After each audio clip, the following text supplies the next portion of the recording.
Senta aqui neste banco, pertinho de mim, vamos conversar.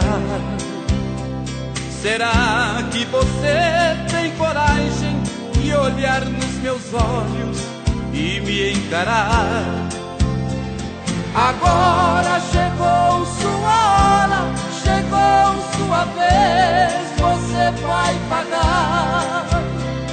Eu sou a própria verdade, chegou o momento, eu vou te julgar.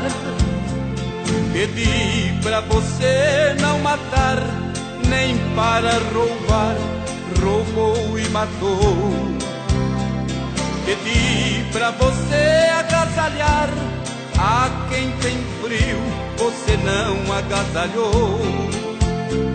Pedi para não levantar falso testemunho, você levantou. A vida de muitos coitados você destruiu, você arrasou.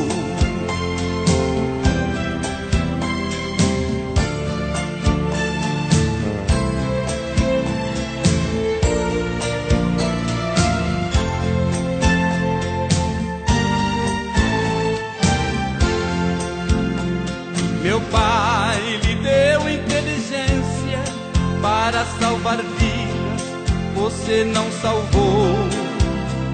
Em vez de curar os enfermos, armas nucleares você fabricou. Usando sua capacidade, você destruiu, você se condenou. A sua ganância foi tanta que a você mesmo você exterminou. O avião que você inventou foi para levar a paz e a esperança, não para matar os seus irmãos, nem para jogar bombas nas minhas crianças. Foi você que causou esta guerra, destruiu a terra dos seus ancestrais.